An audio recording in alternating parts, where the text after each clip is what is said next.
Promised Neverland, the promise that never landed. Get it? Oh, brother, this guy stinks! Fuck, my jokes are awful.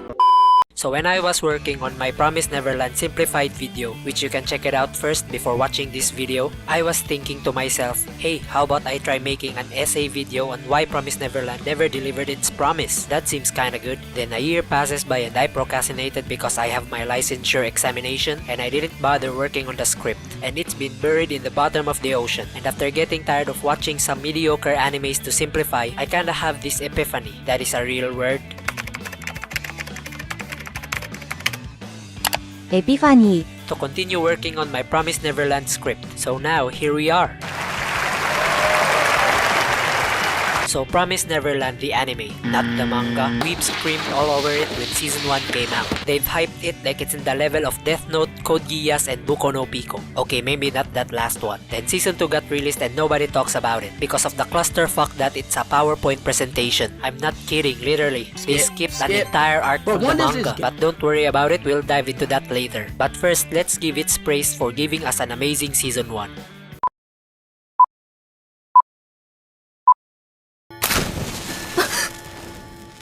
これで12歳。呪いたい人生だったけど。 If I can summarize season 1 in a single word, it would be mid! I'm kidding, it would be perfect. Everything, down to the last minute details. Watching it as a teenager in 2018, I was hooked on and never left my parents' basement. Damn, that was 7 years ago. Thinking back about it makes me feel old. Anyway, from the opening shot of episode 1 until the escape scene in episode 12, I was hooked on watching it. I was snorting that Promised Neverland hype shit like coke. Now let's stop talking about that hype shit and let's talk about the characters. The anime opens up with 3 kids in what seems to be like an orphanage, and they dream about going to the outside world once they grew up, and their names are Emma, Norman, and Ray. Now these 3 kids are the types of characters that wouldn't work alone. Emma is a hyper kid, like she drinks Red Bull for breakfast. Norman is a calm and mature kid and acts like a big brother, and Ray is just your typical emo kid. And they all have one thing in common, and it's that they have big brains. And when the 3 of them interacts with each other, they all seemingly fit like a glove in the story's narrative. Because of their different attitudes, they kinda balance out each other's flaws, and they perfectly act their roles as older siblings because of this, and I kinda like that. An example of this is the scene where the 3 kids are planning on who to tell the secret that they're all living in Michael Jackson's Disneyland, and they all unanimously told the older children except for the dumb ones, which is a way of showing maturity in their age. That's a well thought character attitude. It's near in the realm of believability.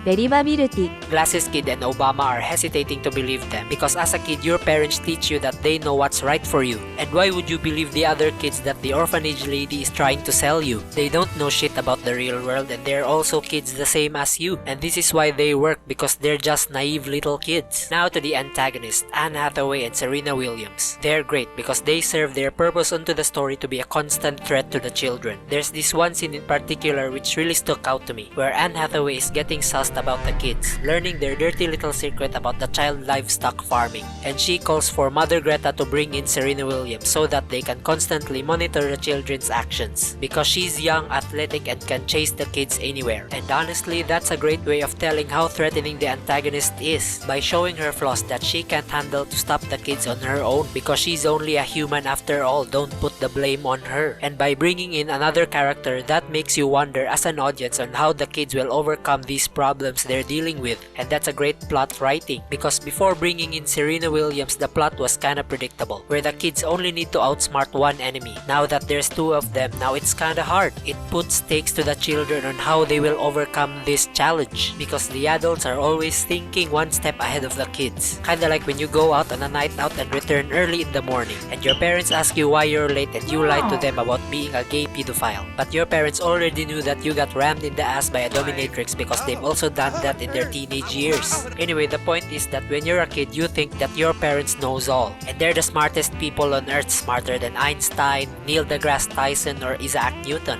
And you can't lie to them because eventually they'll figure it out. Then the day when Norman Osborn gets abducted comes, and this is a shocker to see one of the 3 main kids getting yeeted out this early in the story. We never even get to see the 3 of them fully utilizing their brains. Without Norman, there's no mediator between Emma and Ray. But honestly, this was a great build up to the story, because now you get to wonder how they will proceed with the plan, because Emma Watson wants to bring all of the children, which is the obvious choice, but Ray thinks that the more children you bring equals more liabilities, which is true. Take a look at Jeffrey Epstein. He brought too many children in his island and now he's still getting some more investigation even after he died, and because of this hurdle, Emma Watson and Ray has a tough decision to make, but eventually it all worked out because of the harvesting system. Because the farm wouldn't harvest kids below 4 years old, then Emma filtered the kids that they need to bring in their escape, and because of this they won't bring any liabilities around them, and she never told this plan to Ray. As the days goes on, they started playing some tag in order to improve their stamina and memorize the tactics they'll use while evading the pursuers. Then the plot throws another curveball, where Anne Hathaway fired Serena Williams for being incompetent, and she announced that Ray is going to get shipped out on his birthday. 来月の定例出荷はない。じゃあ次は1月。俺の12歳の誕生日。次の出荷はいよいよ俺か。 Then we see the pair meeting up the night before Ray gets shipped out, and Ray tells Emma to escape with all the kids because he's gonna be an arsonist and burn the house down along with the MILF. But Emma cuts their ear to leave the tracking device and they escape, along with the overage kids. Anne Hathaway starts to panic because he doesn't want to send Ray as a pre-cooked meal to the aliens. As she tries to put out the fire, the kids are already outside running out of the wall, and it's already too late for her to catch up to them, and she heads back telling young Dr. Phil that everyone successfully escaped. And the season 1 ends with a cliffhanger with the kids venturing out of the new world. And that's a great way to establish the next arc for the next season. And I'm super excited to watch the next season. I hope they don't skip one of the best arcs in the manga. Yeah, you know what's coming. Now let's talk about that atrocious season 2. 地獄の果てから楽しませてもらうよ。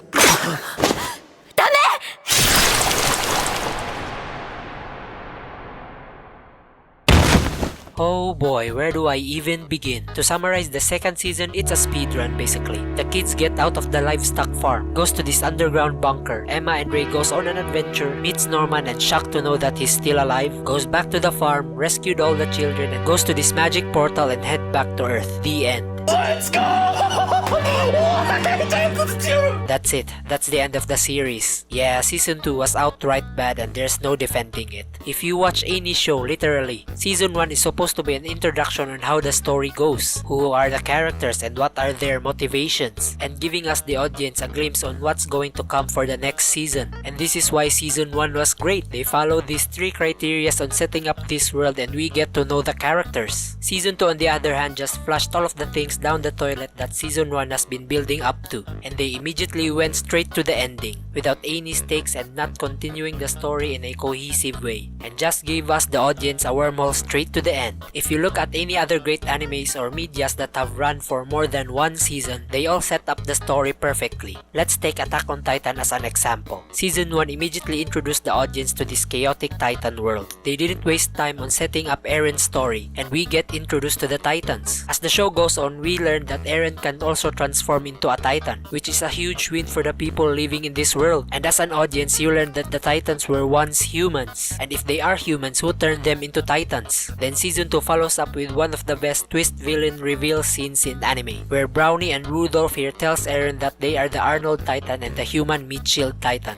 And that's how Promised Neverland should have done with season 2, building up season 1 and exploring more of their world and why are they being sold to these aliens. Now let's talk about the important arc in the manga that they cut out.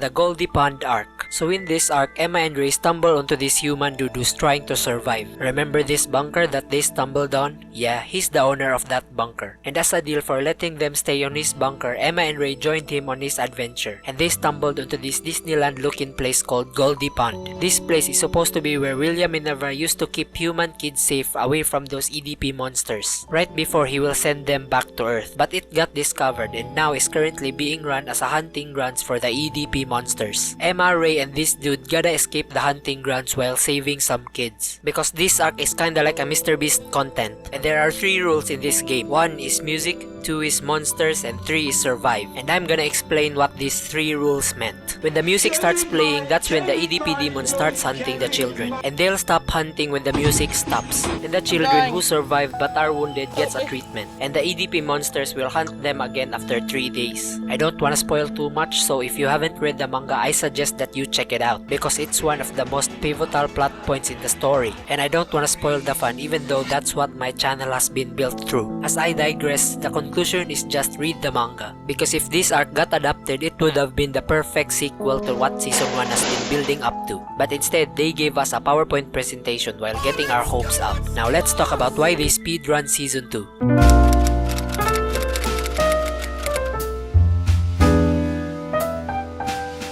Now, the first reason why I think Season 2 got speedrun was budget. Although there's no links or news articles giving true information about this, but some speculations in Reddit, which is a platform for memes and trans-domestic terrorists, they say that Season 2 has more budget than Season 1. Now this left me wondering, if you have more budget than the previous season, then why not adapt the Goldie Pond Arc? You have more money, which means you can hire more voice actors and produce great animation, along with beautiful soundtracks. And I don't see any reasons why fans wouldn't eat this shit up. The studio can easily double their earnings with this. But now I think it's time to put my tinfoil hat on, because I think the budget is the same from Season 1, and here's my reason behind it. Season 2 was announced in 2019 and was scheduled to be aired in 2020. And that's the time everyone in the world stayed in their house because of COVID. Then the anime got delayed and was released in 2021, and it was a shit show. For me, I could forgive them even if they delay it into 2022 and give me something decent to watch and adapt the Goldie Pond Arc, because that was the peak of the story. Now, as I am making this video, JoJo's Part 7 Steel Ball Run anime is confirmed.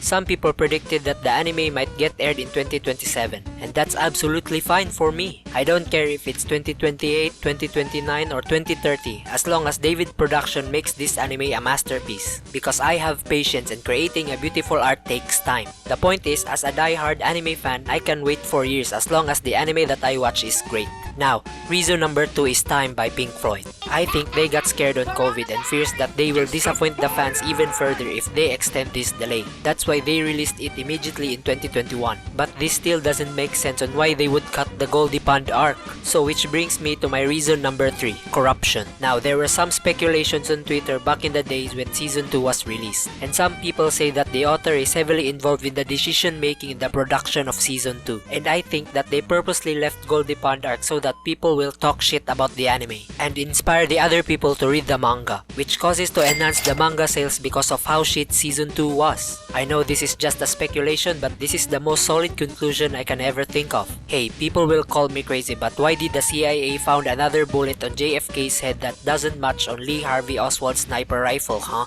But that's just a theory, a conspiracy theory. Okay, that was my shitty MatPat impression, so what do you think of this video, guys? Boring! Be sure to like, subscribe, and let me know in the comments if I did well or didn't. And tell me if I should continue making these types of videos or sticking to making shitty anime simplified videos. And we're so close reaching to 300 members for the Speedwagon Yorozuya Foundation. So please subscribe and tell everyone that you know about this gospel. And let me know if you want me to do a milestone videos in the future. So that's all for today's video, and see you in the next one. And as always, goodbye, JoJo. Tylko jedno w głowie mam, koksu 5 gram, odlecieć sam w krainę zapomnienia.